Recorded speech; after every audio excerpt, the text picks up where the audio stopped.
Hello friends, top trending study channel पर आपका स्वागत है।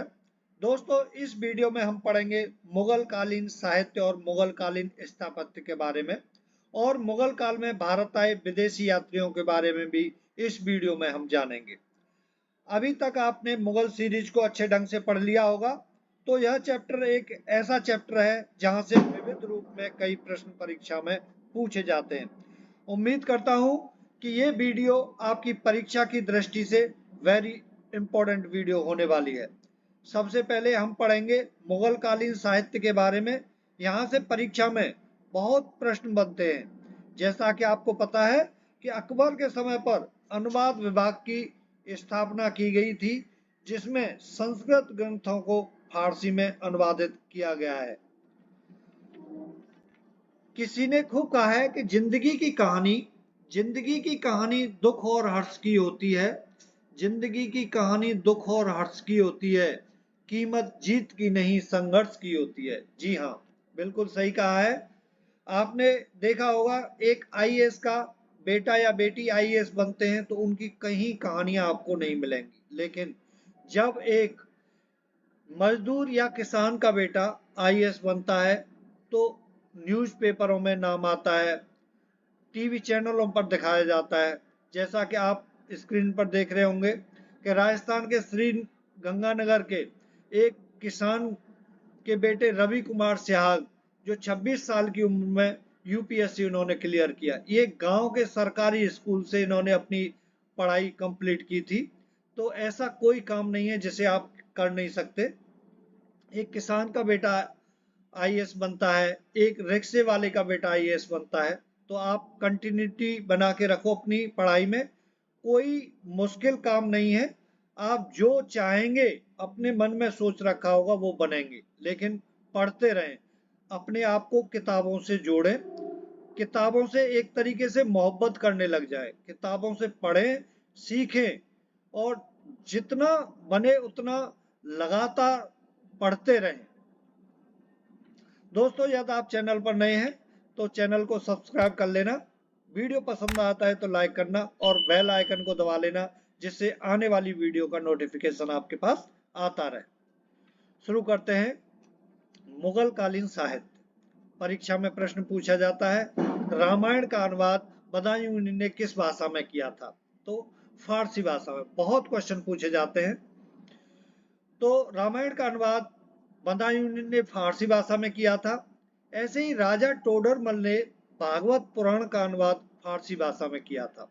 भगवत गीता का अनुवाद फारसी भाषा में दारा सिको ने किया था, और अथर्ववेद का अनुवाद फारसी भाषा में इब्राहिम सरहिंदी ने किया था। वैसे ही शोह मोहम्मद शाहबादी ने राज तरंगिणी का अनुवाद फारसी भाषा में किया, और लीलावती का अनुवाद, जो एक गणित था, उसे फारसी में अनुवादित किया फैजी ने। ऐसे ही अबुल फजल ने फारसी भाषा में कालिया दमन का अनुवाद किया। और 52 उपनिषद का, ये वेरी इंपॉर्टेंट है, 52 उपनिषद का अनुवाद किसने किया था? दारा सिको ने, फारसी भाषा में। पंचतंत्र का अनुवाद फारसी भाषा में फैजी ने किया था। और अकबरनामा, आयन अकबरी, अकबरनामा जो आयन अकबरी है, उसका फारसी में अनुवाद किया था अबुल फजल ने। ऐसे ही तुजुक ए बाबरी, ये वेरी वेरी इंपॉर्टेंट है आपके लिए। पूछा जाता है, तुजुक ए बाबरी किस भाषा में लिखी गई है? बहुत बार पूछा गया है एग्जाम में। तो तुजुक ए बाबरी लिखी गई है तुर्की में। ठीक है, किसने? ये एक बाबर की आत्मकथा है, बाबर द्वारा ही लिखी गई है तुजुक ए बाबरी। बाबरनामा फारसी भाषा में लिखी गई है अब्दुल रहीम द्वारा। ऐसे ही गुलबदन बेगम द्वारा हुमायूं नामा फारसी भाषा में लिखी गई है। इनायत खां द्वारा शाहजहां नामा फारसी भाषा में लिखी गई है। उसी प्रकार तबकाते अकबरी फारसी भाषा में लिखी गई है निजामुद्दीन अहमद द्वारा। आलमगीर नामा फारसी भाषा में लिखी गई है मिर्जा मोहम्मद कासिम द्वारा। पातशाहनामा फारसी भाषा में लिखी गई है मोहम्मद आमीन द्वारा। और इब्राहिम आदिल शाह सेकंड द्वारा किताब उल नौरस फारसी भाषा में लिखी गई है। सभी ये इंपॉर्टेंट है, आप याद कर लें, परीक्षा में बहुत प्रश्न पूछे जाते हैं यहाँ से। अब जानेंगे मुगल काल में भारत आए विदेशी यात्री। क्वेश्चन परीक्षा में बनता है, कैप्टन हॉकिंस किसके शासनकाल में भारत आए थे? जहांगीर के शासनकाल में भारत आए थे। क्वेश्चन बनेगा, कैप्टन हॉकिंस जो जहांगीर के शासनकाल में भारत आए थे, किस देश के रहने वाले थे? इंग्लैंड के रहने वाले थे। तो रॉल्फ फिंच इंग्लैंड के रहने वाले थे, अकबर के शासनकाल में भारत आए थे। सर टॉमस रो इंग्लैंड के रहने वाले थे, जहांगीर के शासनकाल में भारत आए थे। ऐसे ही कैप्टन हॉकिंस इंग्लैंड के रहने वाले थे, जहांगीर के शासनकाल में भारत आए थे। पीटर मुंडी इंग्लैंड के रहने वाले थे, शाहजहां के शासनकाल में भारत आए थे। ऐसे ही निकोलो मनुची और टेवर्नियर, निकोलो मनुची इटली के रहने वाले थे, शाहजहां के शासनकाल में भारत आए। और टेवर्नियर फ्रांस के रहने वाले थे, शाहजहां के शासनकाल में भारत आए थे। अभी पढ़ेंगे मुगल कालीन स्थापत्य के बारे में। आपसे पूछा जाएगा, शेर शाह का मकबरा कहाँ बना हुआ? सासाराम में।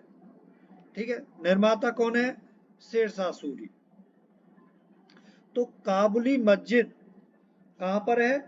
पानीपत में। किसने बनवाई थी? बाबर ने।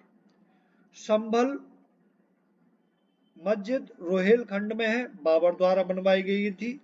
शेर शाह सूरी द्वारा किला एक कोहना बनवाया गया, जो दिल्ली में है। ऐसे ही शेर शाह का मकबरा सासाराम बिहार में है, वेरी वेरी इंपॉर्टेंट है। शेर शाह सूरी द्वारा बनवाया गया था। हुमायूं का मकबरा बहुत इंपॉर्टेंट है, बहुत पूछा जाता है, दिल्ली में है, हमीदा बानो बेगम ने बनवाया था। जहांगीर महल फतेहपुर सीकरी में है, अकबर ने बनवाया था। और अकबरी महल आगरा में है, अकबर द्वारा बनवाया गया था। उसी प्रकार आगरा का किला आगरा में है, अकबर द्वारा बनवाया गया था। शीश महल आगरा के अंदर है, शाहजहां द्वारा बनवाया गया। और खास महल आगरा के अंदर है, शाहजहां द्वारा बनवाया गया। ऐसे ही पंचमहल, जिसको हवा महल भी बोला जाता है, फतेहपुर सीकरी में अकबर द्वारा बनवाया गया था। और मरियल महल फतेहपुर सीकरी के अंदर है, अकबर द्वारा बना था। ऐसे ही जामा मस्जिद फतेहपुर सीकरी में है, अकबर द्वारा बनवाई गई थी। और तुर्की सुल्तान का महल फतेहपुर सीकरी में है, अकबर द्वारा बनवाया गया था।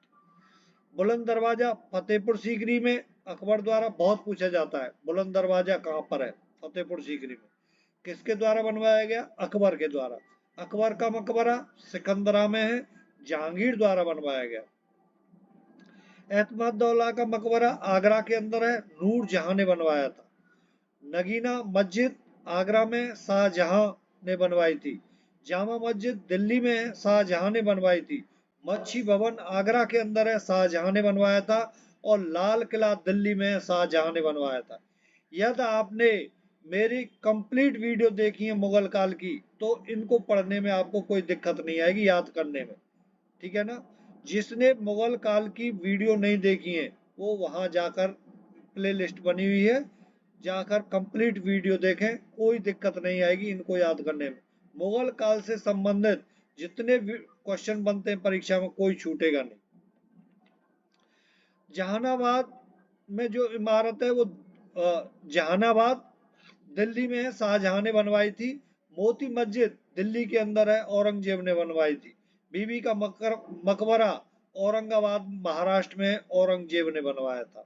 वेरी इंपॉर्टेंट है। Thank you for watching this video. नमस्कार।